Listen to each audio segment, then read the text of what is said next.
The American railroads, the perfect personification of America itself. On one hand, we have one of the greatest networks that is under private ownership and is the envy of the world. And on the other hand, we have a pathetic system that is the world's laughingstock. So, if you're like me, you'd be wondering, how did America's passenger rail infrastructure go from this to some inbred manifestation that we know it has today? The short answer is Richard M. Nixon. The long answer is, back in the 1880s, the U.S. government gave out land grants to Big Rail to build train routes to the Western territories to get more Americans and immigrants out there to hasten the development of the frontiers and statehood.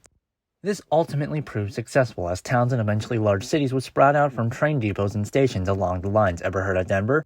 This would mark the beginning of the heyday for the American rails. To regulate the new booming industry and get a slice of that pie, the U.S. government would impose taxes and red tape to gain some more cheap profit under the guise of safety on the tracks. The whole legislative ploy was just a giant show to get Americans not to fear the fact that a boiler could explode at any moment, because that was a real problem at the time. Though the restrictions didn't strain the rail industry too much, despite lower profit margins as compared to freight service. The glory of the American rails for passenger coaches would last well into the 20th century. And then Ike was voted into office.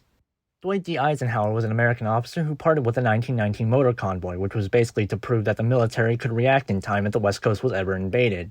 It was absolute hell, as the state of American highways were abysmal, disconnected, or non-existent.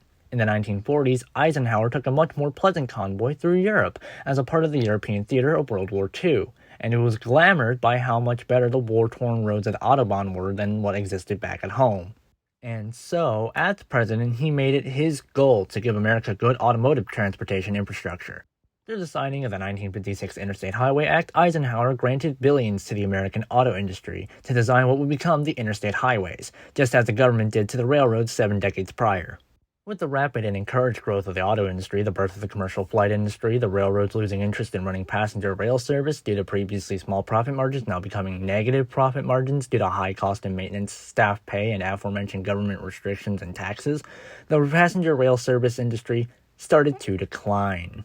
By the 1970s, the industry had fallen so much that many famous names that seared across the American landscape have simply been dropped by the company providing the service, or the company went bankrupt entirely and had to join a merger. This became a concern for a certain Richard M. Nixon, who took particular notice, especially compared to his predecessor, Lyndon B. Johnson, who kind of just looked the other way and continued with his disastrous urban renewal programs. But that's a story for another time.